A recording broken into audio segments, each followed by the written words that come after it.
இந்த நாளில் கர்த்தர் நமக்கு கொடுத்திருக்கிற ஒரு வசனம் யோவான் 16ஆம் அதிகாரம் 33ஆம் வசனம். ஹல்லேலூயா. John chapter 16 verse 33.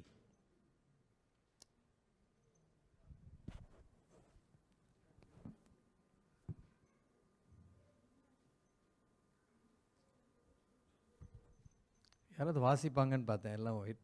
நான் வாசிக்கணுமா? அந்த சிஸ்டர் இல்லையாங்க? சரி, ஓகே.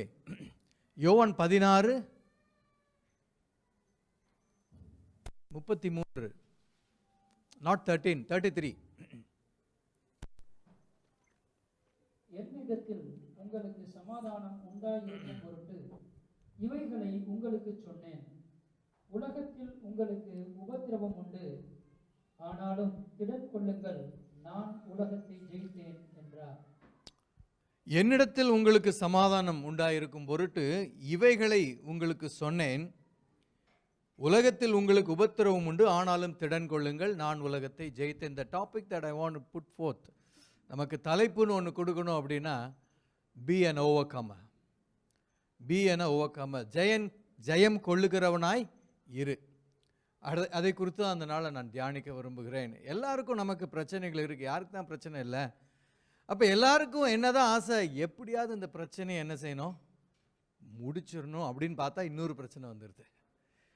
ஒரு பிரச்சனை முடிஞ்சால் இன்னொரு பிரச்சனை. ஸோ என்னதான் நடந்துட்டு இருக்கு, இதை எப்படி மேற்கொள்வது அப்படின்னு சொல்லி நம்ம இன்னைக்கு பார்க்க போவோம். அப்போ இயேசு சொல்லுகிறார், this is a kind of a parting words to the disciples.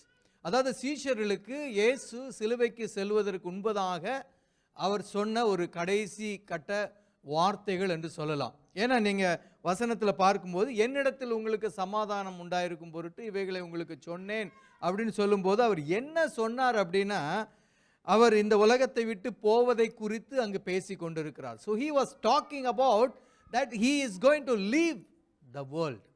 ஆனால் நீங்கள் நல்லா யோசித்து பார்த்தீங்கன்னா அங்கே ஒரு 12 சீஷர்கள் இருக்கிறாங்க. அவங்க எல்லாம் என்ன எதிர்பார்த்துட்டு இருந்திருப்பாங்க அப்படின்னு நான் கொஞ்சம் இமேஜின் பண்ணி பார்த்தா யோசிச்சு பாருங்க.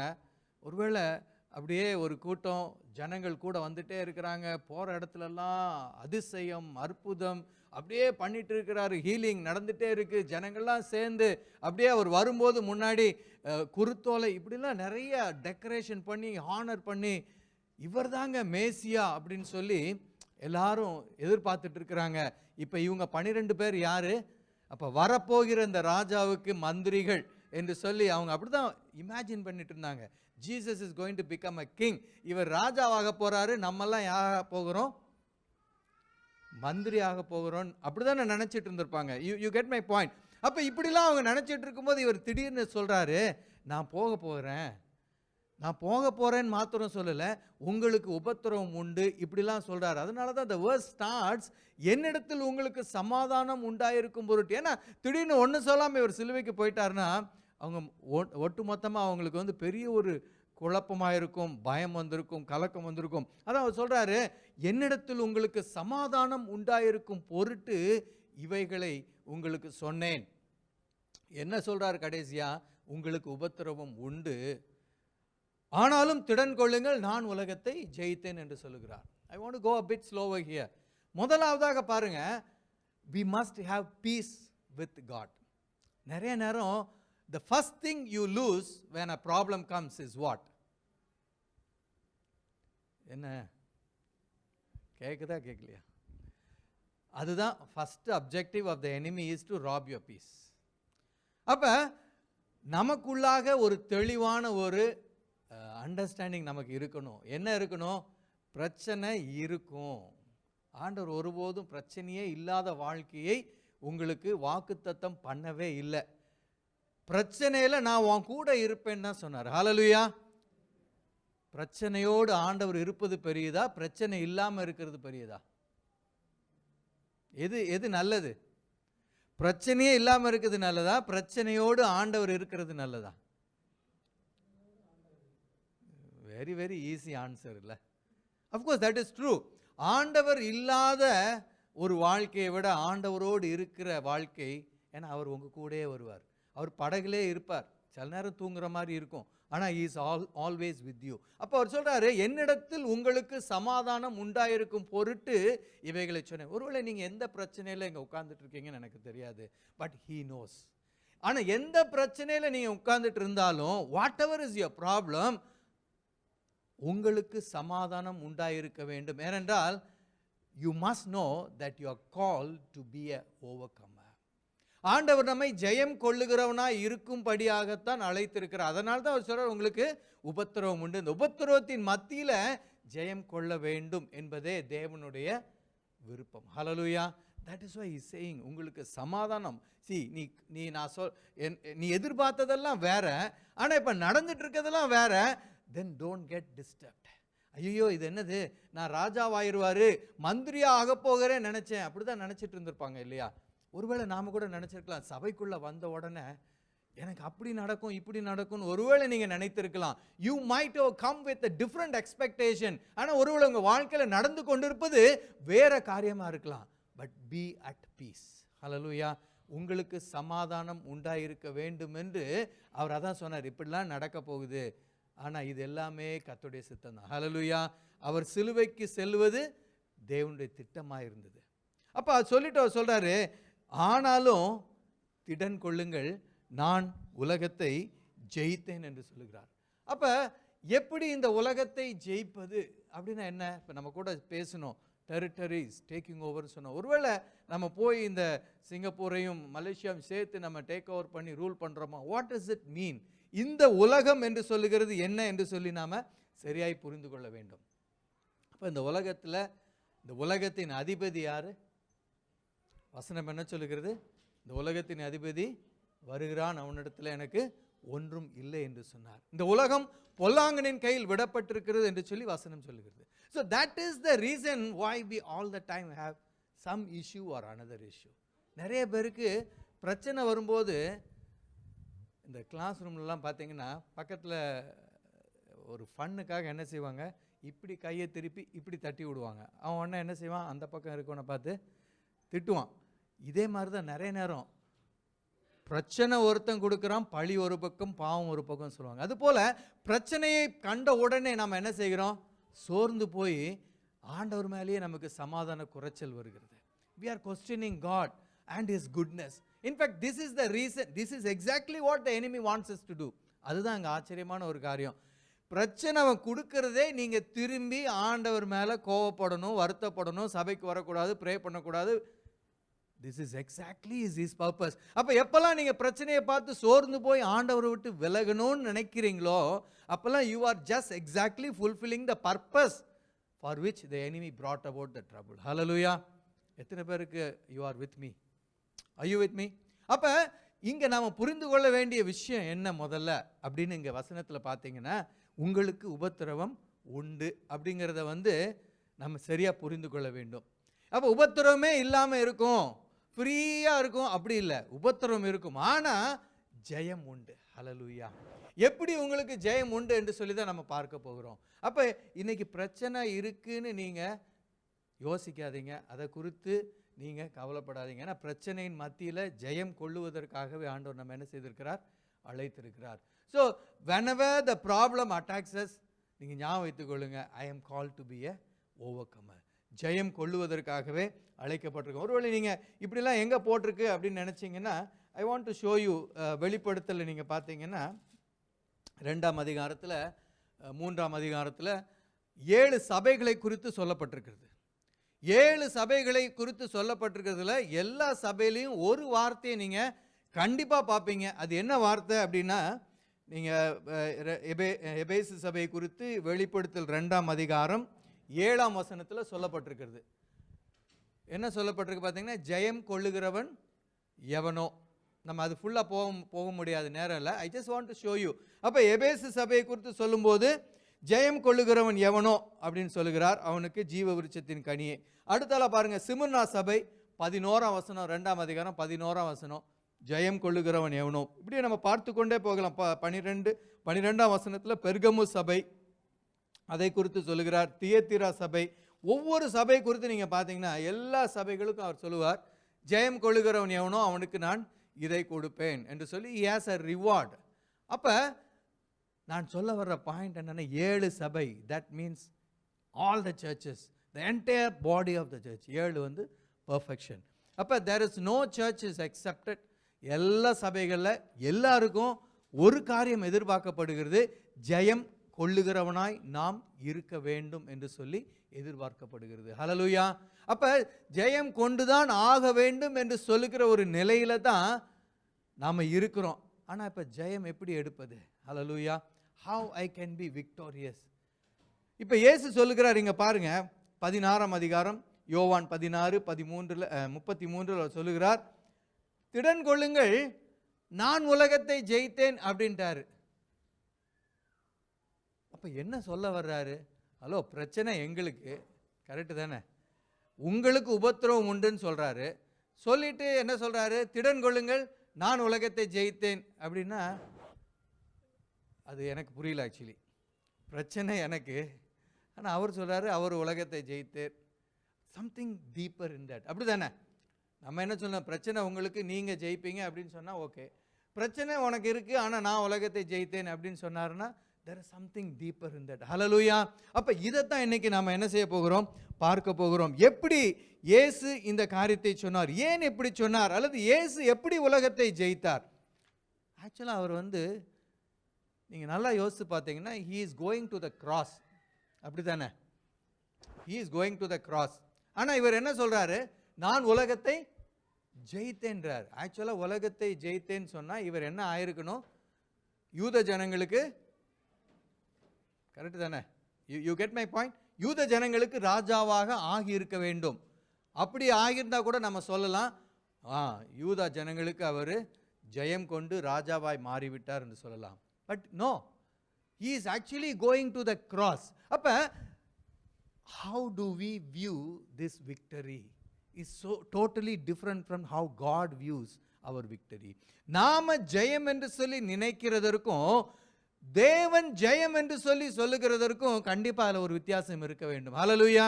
ஒருவேளை நாம நினைக்கலாம், ஐயோ I am not a winner, எனக்கு இன்னும் இப்படி தான் இருக்குது, எனக்கு இன்னும் வேலை கிடைக்கல, அல்லது வேலையில் எனக்கு ப்ரொமோஷன் கிடைக்கல, எனக்கு சுகம் இல்லை, so I am not a winner, I am losing, I am a loser. நிறைய பேர்ட்ட சத்துரு சொல்லுகிறான், யூ ஆர் அ லூசர், நீ இப்படி ஆகணும்னு நினச்ச, நீ அப்படி ஆகணும்னு நினச்ச, இப்படிலாம் உன் வாழ்க்கையில் நீ உயரணும்னு நினச்ச, ஆனால் நீ பாரு இப்படி தான் இருக்கிற. No, it is a deception of the enemy. I am telling you, some of you are thinking like that. ஐயோ, வாழ்க்கையில் நான் இத்தனை வயசு ஆயிடுச்சே, இவ்வளவு நாள் ஆயிடுச்சே, I have spent so much time, what have I done? ஆண்டவரே நான் ஒன்றுமே செய்யலையே, I have become a loser. No, it's a deception of the enemy. ஒருவேளை இயேசு லூசர் தான் சொல்லியிருக்கணும். நான் வந்து மேசியாவாகி ராஜாவாகி இந்த யூத ஜனங்களுக்கு ராஜாவாகுன்னு நினச்சேன், இப்போ பாரு நான் சிலுவையை நோக்கி போய் கொண்டிருக்கிறேன். No, what God has for you is totally different than what you might feel. நீங்க நினைக்கிறது ஃபீல் பண்றதை விட கர்த்தர் உங்க வாழ்க்கையில் வைத்திருக்கிற நோக்கம் வேற. இயேசுவுக்கு ஆண்டவர் இயேசுவுடைய வாழ்க்கையில் சிலுவை தான் அங்கே அவருடைய பிரதான நோக்கமாக வைக்கப்பட்டிருந்தது. ஹல்லேலூயா. அதனால தான் வந்து பாருங்க, சாத்தான் வந்து சொன்னான், நீ என்ன செய்ய, என்னை விழுந்து பணிந்து கொள், உனக்கு இந்த ராஜ்யங்கள் எல்லாம் கொடுப்பேன் அப்படின்னா. He was tempting Jesus ஒரு ஈஸி வே. உனக்கு பிரச்சனையே இல்லைப்பா, ஜஸ்ட் என்னையே நீ வர்ஷிப் பண்ணு, உனக்கு நான் எல்லாவற்றையும் கொடுத்து விடுவேன். ஒருவேளை இன்னைக்கு நமக்கு உலகத்தில் கூட இதுதான் பிரச்சனை. Let us have it easy way. கொஞ்சம் பிரச்சனையே இல்லாமல் ஈஸியாக ஒரு காரியத்தை நம்ம செய்து விடலாம். பட் ஆனால் பிதா இயேசுவுக்கு வைத்திருந்த பாதை, இந்த ராஜ்யங்களை சுதந்தரித்துக் கொள்வதற்கு சிலுவை மூலமாக ஒரு பாதையை வைத்திருந்தார். ஹல்லேலூயா. அப்ப நாம் நம்முடைய வாழ்க்கையில நமது நோக்கத்தை நிறைவேற்றுவதற்கு பிதாவாகிய தேவன் ஒரு திட்டத்தை வைத்திருக்கிறார். ஹல்லேலூயா.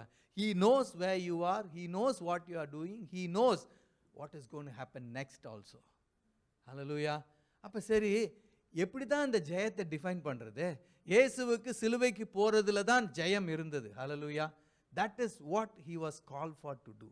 அப்ப நம்ம வாழ்க்கையில நாம் எதற்காக அழைக்கப்பட்டிருக்கிறோம், என்ன செய்து கொண்டிருக்கிறோம், இந்த நோக்கம் நமக்கு தெளிவா இருந்தாலே நம்ம என்ன செய்வோம்? We will be very very happy. Hallelujah. Hallelujah சொன்னா கூட எல்லாம் சரி. I want to put forth few things துரிதமாக. ஓகே, அப்ப ஜெயம் கொள்ள வேண்டும் என்று சொல்லி பார்த்தோம். ஜெயம் கொள்வதைத்தான் ஆண்டவர் எதிர்பார்க்கிறார் என்று சொல்லி பார்த்தோம். ஆனா ஆண்டவர் நான் உலகத்தை ஜெயித்தேன் என்று சொன்னார். அதை தான் நம்ம பார்த்து கொண்டிருக்கிறோம். Why did he say what he said? அப்ப அதற்கு முன்பதாக let us just park it there. நம்ம திரும்ப ரீவிசிட் பண்ணுவோம், ஏன் அதை சொன்னார் என்று சொல்லிட்டு. ஆனா எதை நாம ஜெயிக்க வேண்டும் இந்த உலகத்தில்? முதலாவதாக நாம் உலகத்தை என்ன செய்ய வேண்டும்? ஜெயிக்க வேண்டும். I want to show to you one verse from Bible. நமக்கு முதலாவதாக ஒரு வசனத்தை நான் உங்களுக்கு காண்பிக்க விரும்புகிறேன். 1 யோவான் 5ஆம் அதிகாரம் 4ஆம் வசனம்.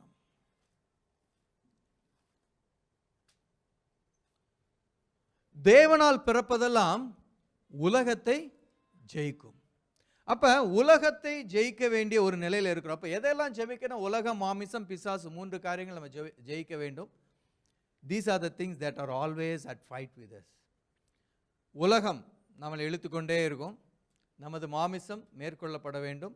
மூன்றாவதாக பொல்லாங்கனை மேற்கொள்ள வேண்டும். உலகம், மாமிசம், பிசாசு 3ஐயும் ஜெயிச்சு தான் ஆகணும். அது ஜெயிச்சிட்டோமா இல்லையா நம்ம பார்ப்போம் பின்னாடி. But you must know that these 3 things are at work against us. சரியா? சரி, முதலாவதாக தேவனால் பிறப்பதெல்லாம் உலகத்தை ஜெயிக்கும். அப்ப நாம முதலாவதாக அறிந்து கொள்ள வேண்டிய விஷயம், if you have to overcome the world, நம்ம உலகத்தை ஜெயிக்க வேண்டும் என்று சொன்னால் என்ன செய்யப்பட்டிருக்க வேண்டும்?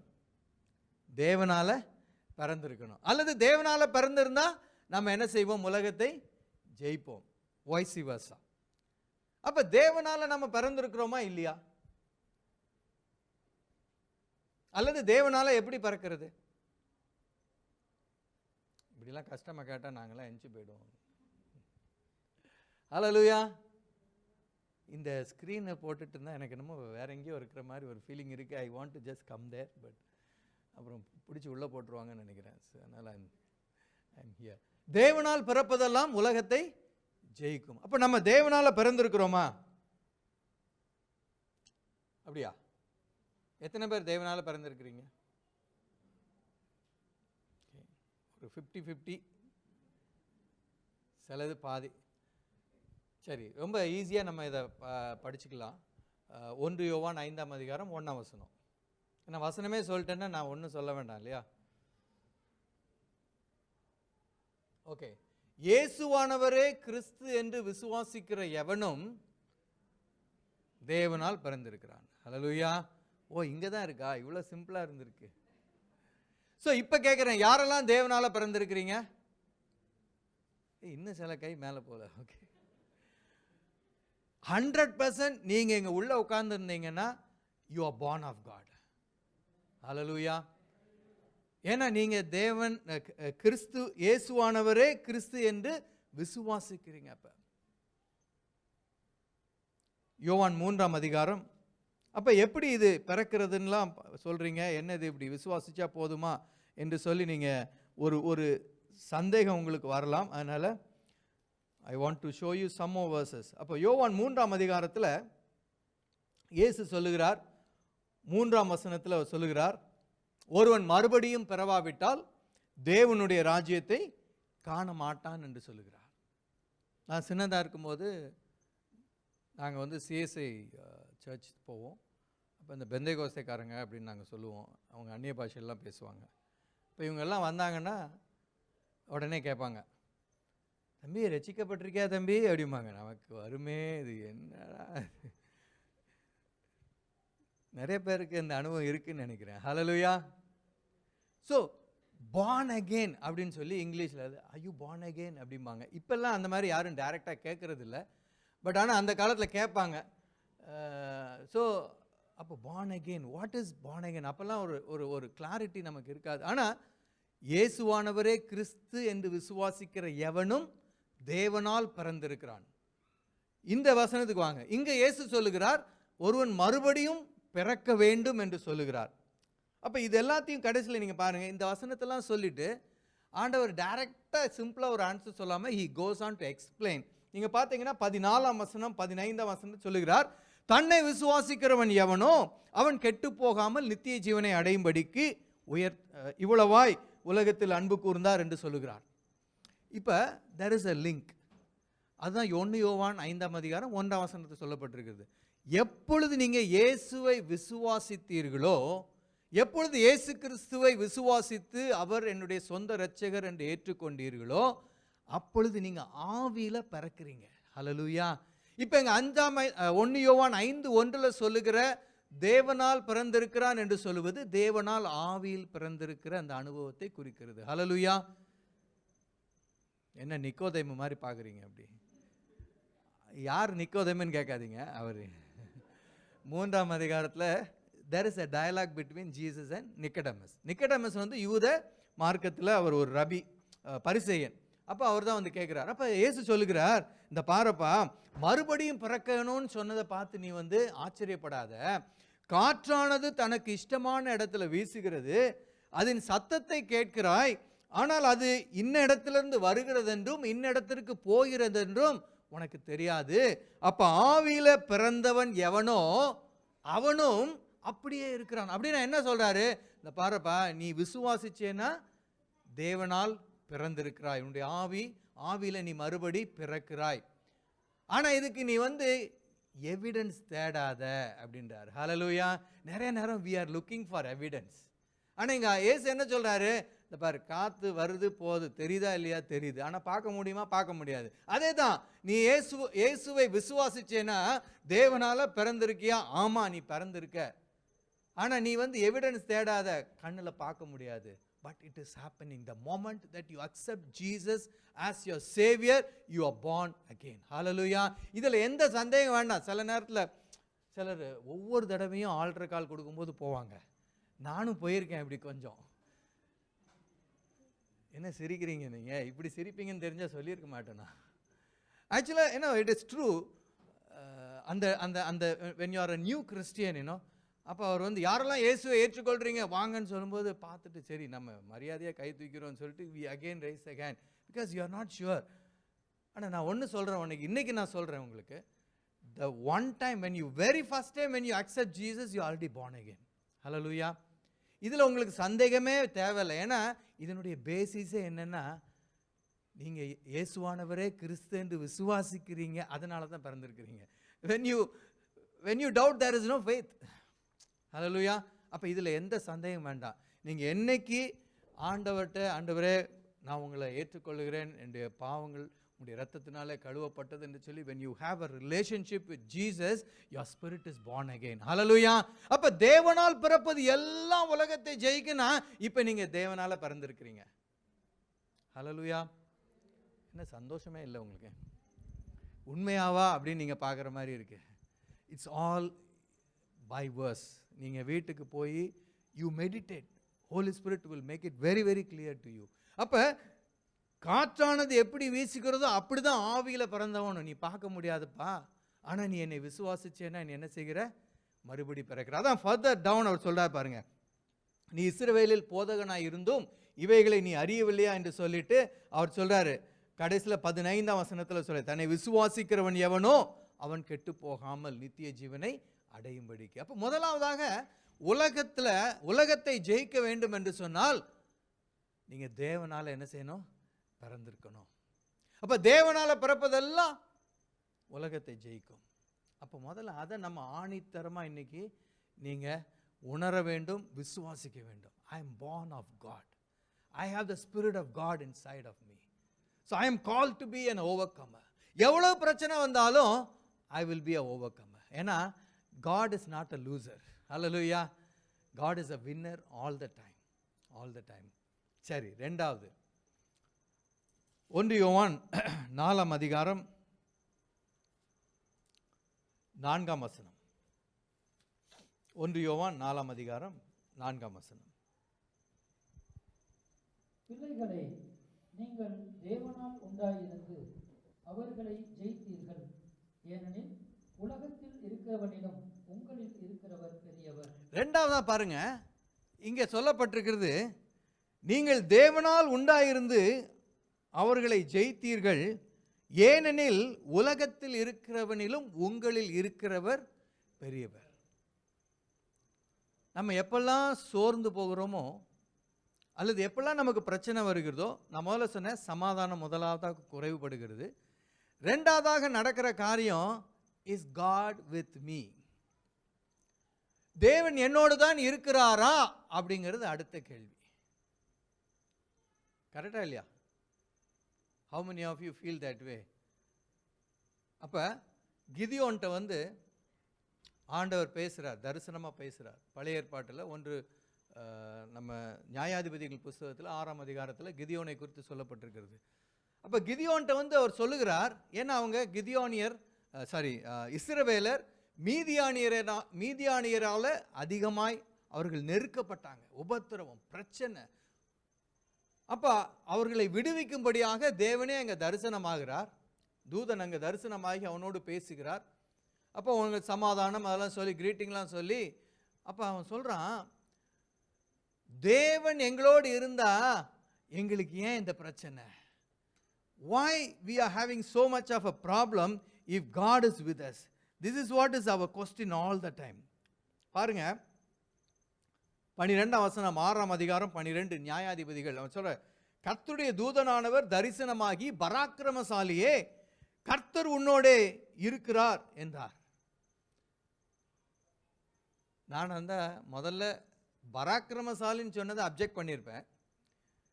ஆனால் அவர் பாருங்க, அவருடைய மனதில் இருந்த வருத்தம், அவர் சொல்கிறா பாருங்க, முதல்ல எடுத்துனா அதெல்லாம் அவர் கண்டுக்கல, நீ என்னன்னாலும் சொல்லிக்கோங்க. ஆனால் ரெண்டாவது ஒன்று சொன்னீங்களே, கர்த்தர் உங்களோடு இருக்கிறாருன்னு, அதை சொல்லாதீங்க. கர்த்தர் எங்களோட இருந்தா பாருங்க, அவன் சொன்னேன், யோ ஆண்டவனே, கர்த்தர் எங்களோட இருந்தால் இவையெல்லாம் எங்களுக்கு நேரிடுவானே. The very question that the enemy wants to put in your mind, God is not with you. கர்த்தர் உன்னோட இருந்தா பிரச்சனையே இருக்காதுப்பா, இந்த உபத்திரம் உனக்கு வந்திருக்காது. But that is not true. ஏசு என்ன சொன்னார்? உங்களுக்கு உபத்திரவம் உண்டு என்று சொன்னார். ஹல்லேலூயா. ஒருவேளை இன்னைக்கு உபத்திரமே இல்லைன்னு சொன்னால் எல்லாருக்கும் ரொம்ப சந்தோஷமாக தான் இருக்கும், எனக்கும் அப்படி தான். ஆனால் but the verse is not saying that. I wish I can say that. இன்னைக்கு எல்லாம் வந்திருக்கீங்களா, இங்கே வந்திருக்க எல்லாருக்கும் நோ ப்ராப்ளம் அப்படின்னு சொன்னால் இட்ஸ் வெரி நைஸ் மெசேஜ், இல்லை? நல்லாயிருக்கும். நல்ல மெசேஜ், சூப்பராக சொன்னார், நோ ப்ராப்ளம் சொல்லியிருக்கார் அப்படின்னு நீங்கள் சந்தோஷமாக ஒருவேளை வெளியே போகலாம். But that's not true. But God is saying, பிரச்சனை உண்டு, ஆனால் நான் என்ன செய்கிறேன்? உன்னோடு கூட இருக்கிறேன். அப்போ 1 யோவான் 4:4 நம்ம என்ன பார்த்தோம்? உங்களில் இருக்கிறவர் உலகத்தில் இருக்கிறவனிலும் பெரியவர். This is something that we always forget. நமக்கு கோலியாத்து தான் ரொம்ப பெருசாக தெரியும், ஏன்னா கோலியாத்தை தான் நம்மளால் பார்க்க முடியும். ஹல்லேலூயா. கரெக்டா இல்லையா? தேவனை பார்க்க முடியல நமக்கு. நம்ம பிரச்சனை நமக்கு முன்னாடி இவ்வளோ பெரியதாக நிற்கும்போது அந்த பிரச்சனைக்கு பின்னாடி இருக்கிற நம்ம தேவன் அதை விட பெரியவர் என்று சொல்லி நம்ம என்ன செய்யணும்? அறிந்து கொள்ள வேண்டும். That is a secret. 12 பேர் போனாங்க, I think it is 12 people. போய் உளவு பார்க்க சென்றாங்க. 10 பேர் திரும்ப வந்தாங்க, உண்மையே சொன்னாங்கங்க. எத்தனை பேர் ஒத்துக்கிறீங்க? இது என்ன சொல்கிறேன்னு தெரியுதா உங்களுக்கு? You know what I am talking about. கானான் தேசத்தை உளவு பார்ப்பதற்காக 12 பேர் சென்றார்கள். 10 பேர் திரும்ப வந்து ஒரு செய்தி சொன்னாங்க. என்ன செய்தி சொன்னாங்க? 8:30 மணி ஆயிடுச்சு. ஹல்லேலூயா. சரி, 10 பேர் உண்மையை சொன்னாங்களா பொய் சொன்னாங்களா? ஆனால் வேதம் என்ன சொல்லுகிறது தெரியுமா? துர்ச்செய்தி பரம்ப செய்தார்களாம். ஹலோ, நீங்க உண்மையை சொல்றாங்கன்னு சொல்றீங்க சர்ச்சில் இருந்து. சரி, just for laughter. Okay. So ஆனால் வேதம் அதை எப்படி சொல்லுகிறது? துர்ச்செய்தி பரம்ப செய்தார்களாம். Why? ஏன் அப்படி சொன்னாங்க? ஏன் அப்படி எழுதப்பட்டிருக்குதுன்னா, they magnified the problem bigger than God. Hello, our God is bigger than all of our problems put together. Hallelujah. இன்னைக்கு நீங்க உட்கார்ந்துருக்கலாம், உங்க பிரச்சனையே நீங்க யோசிச்சுட்டு இருந்தீங்கன்னா, அந்த பிரச்சனை சொல்லுவாங்களா, ஊதி ஊதி ஊதி ஊதி. கரெக்டா இல்லையா? இப்பெல்லாம் அந்த அடுப்புலாம் இல்லைல்ல. ஸோ மேபி சொல்ல புரியுதா உங்களுக்கு? அந்த காலத்தில் கறி அடுப்பு வச்சுருப்பாங்க. இப்படி பார்க்குறீங்க, கறி அடுப்பு, மட்டன் இல்லை, நிலக்கரி. அதை பற்ற வைக்கிறது கஷ்டம். ஒரு சின்ன ஸ்பார்க் வச்சுட்டு வச்சு ஊதி ஊதி ஊதி, then the whole thing becomes. Sister தான் சொல்கிறாங்க, நீங்கள் தலையாட்டினீங்கன்னா அப்புறம் வயசாக இருக்குன்னு அர்த்தம் சிஸ்டர். அவங்களாம் அப்படி தான் பார்க்குறாங்க, இவர் வயசானவர் ஏதோ சொல்கிறார். The point is, many times we do that. We have a small problem and we keep looking at it, ஊதி அதை பெருசு பண்ணுறோம். பட் ஆண்டவர் எதை எதிர்பார்க்குறாருன்னா, பெரிய ப்ராப்ளத்தை கூட சின்னதாக பார்க்கணும்னு எதிர்பார்க்குறார். Because he is within us. Hallelujah. காலேபு யோசுவாவும் வந்து ரொம்ப ஃபன்னியாக இருக்கும், நீங்கள் யோசித்து பார்த்தீங்கன்னா, அவர்களை எளிதாக மேற்கொள்ளலாம் அப்படின்றாங்க. என்னப்பா இது, ஒருத்தன் சொல்கிறான் அவங்க பார்வைக்கு வெட்டுக்கிளிகளை போல இருந்தோம் அப்படின்றான், அவங்க பார்வைக்கு. இன்னும் 2 பேர் சொல்கிறாங்க எளிதாய் மேற்கொள்ளலாம். why there's such a difference? The 10 people realized only themselves. அந்த 10 பேரும் அவங்கள மட்டும்தான் பார்த்தாங்க. கரெக்டு தான், அவங்களையும் ஏனாக்கியர்களையும் பார்த்தாங்க. இன்னைக்கு நாம நிறைய நேரத்தில் பிரச்சனையும் நம்மையும் மாத்திரம் பார்க்குறோம். we see the problem and we see ourselves. oh, too big la, I cannot handle, how to handle so much of a problem. அந்த 2 பேர் மாத்திரம்தான் பிரச்சனையோட தேவனையும் பார்த்தாங்க. அவர்கள் வேறே ஆவி உடையவர்கள் எழுதப்பட்டிருக்கிறது. they saw God together with the problems. So whenever you see problems together with God, then you know God is bigger. But when you see the problems alone, the problems are bigger than you. Hallelujah. அதான் வசனம் சொல்லுகிறது, உங்களிடத்தில் இருக்கிறவன் உலகத்தில் இருக்கிற கோலியாத்தை விட உங்களுக்குள்ளாக இருக்கிற தேவன் பெரியவர். Hallelujah. So the second truth that we must know, முதலாவதாக, the first, I'm calling it truth, ஏன்னா this is unchangeable. தேவனால் பிறப்பது எல்லாம் உலகத்தை ஜெயிக்கும். Period. If you are born of God, you will win. ரெண்டாவது, the second truth is, உலகத்தில் இருப்பவனை காட்டிலும் உங்களில் இருக்கிற தேவன் பெரியவர். Simple. So are we able to see God in our problems, with our problems? I know it is not easy. Easier to even preach from here. If I sit there, it's not easy also. But that is the truth. நான் ஏற்கனவே சொன்னேன், அந்த 10 பேர் வந்து உண்மையை தான் சொன்னாங்க. ஆனால் வேதம் சொன்னது துர்ச்செய்தி பரம்ப செய்தார்கள். Because they talked about, ஏய் பெரிய ஆளுங்கப்பா, முடிஞ்சது கதான்ட்டான். நிறைய நேரம் நம்ம அப்படி தான் சொல்கிறோம், அவ்வளோதான், finished. Nothing will finish until God says so. Okay, உங்கள் வாழ்க்கையில் எதுவுமே கம்மாதாங்க. ஆண்டவர் புள்ளி வச்சாதான் அது புள்ளி. அது வரைக்கும் எல்லா புள்ளி, யார் புள்ளி வச்சாலும் அவர் கம்மாவாக்கிடுவார். ஹல்லேலூயா. praise God, praise God. I don't know it's for who. நீங்கள் யோசிக்கலாம் முடிஞ்சிச்சுன்னு, but it is not over yet. It can never be over until God says so. ஆனால் ஆண்டவர் உங்களுக்குள்ளே இருக்கார். ஹல்லேலூயா. சரி, மூன்றாவதாக, we are going to quickly go on. 1 யோவான் 5ஆம் அதிகாரம் 4ஆம் வசனம் பின்பகுதி, உங்கள் விசுவாசமே உலகத்தை ஜெயிக்கிற ஜெயம். ஹல்லேலூயா. எபிரேயர் நிருபம், I want to show you these things. எபிரேயர் 11ஆம் அதிகாரம் 33ஆம் வசனம். எபிரேயர் 11:33 பார்க்கிறோம். விசுவாசத்தினாலே அவர்கள் ராஜ்யங்களை ஜெயித்தார்கள். யாரை குறித்து சொல்லப்பட்டிருக்குதுன்னு பார்த்தீங்கன்னா, கிதியோன், பாராக், சிம்சோன், யெப்தா, தாவீது, சாமுவேல், இப்படிலாம் சொல்லிட்டு இது போதுமா, இன்னும் கொஞ்சம் வேணுமா அப்படின்னு கேட்குற மாதிரி ஒரு கேள்வி கேட்குறார். ஹல்லேலூயா. அவர் அப்படி தான் சொல்கிறாரு, இதெல்லாம் சொல்லணுமா, இப்படிலாம் சொன்னால் எனக்கு காலம் போதாது. I already told you all these people. How did they win? They won by their faith. விசுவாசத்தினாலே அவர்கள் ராஜ்யங்களை ஜெயித்தார்கள். அப்போ என்னங்க ஜெயிச்சாங்க அவங்க? ஃபிசிக்கலாக சொல்கிறாரா, ஸ்பிரிச்சுவலாக சொல்கிறாரா? What is it? when you talk about ஜெயம் கொண்டார்கள், ஜெயம் கொண்டார்கள்னா என்னங்க ஜெயிச்சிட்டு வந்தாங்க?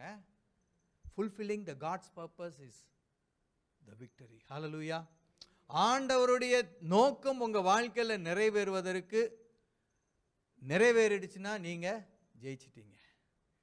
இயேசு எப்படி ஜெயிச்சாரு? சிலுவைக்கு போனார். Because that was the will of the Father for him. எல்லாரும் நம்ம அவர் மாதிரி போய் சிலுவையில் போய் தொங்கணுங்கிறது இல்லை. நோ. அப்போ சிலுவை என்றால் என்ன? What is cross?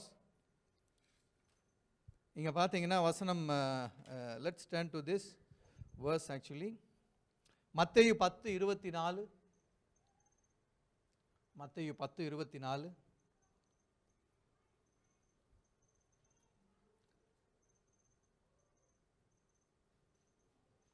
38 பாருங்க. தன் சிலுவையை எடுத்துக்கொண்டு என்னை பின்பற்றாதவன் எனக்கு பாத்திரன் அல்ல. அப்ப சிலுவையை எடுத்துக்கொண்டு அவரை பின்பற்ற வேண்டும் என்று எழுதியிருக்கிறார். அப்ப வாட் டஸ் இட் மீன்? அந்த சிலுவை என்று சொன்னால் என்ன? அப்ப அந்த சிலுவை என்று சொல்லும்போது அதுல தேவனுடைய திட்டம் இருக்கிறது, அதுல பிரச்சனையும் இருக்கிறது. Because the cross was not easy to carry. அப்ப அவனவன் சிலுவை, அப்ப போட்டிருக்கு தன் சிலுவை என்று சொல்லப்பட்டிருக்கிறது. அப்ப every one of us has a cross. ஹல்லேலூயா. அப்ப என்னங்க இது, கிறிஸ்டியன் லைஃப்னாலே ஒரே கிராஸ், ஒவ்வொருத்தரும் ஜெயம், இப்படியே சொல்லிட்டு இருக்கீங்களே. ஹல்லேலூயா.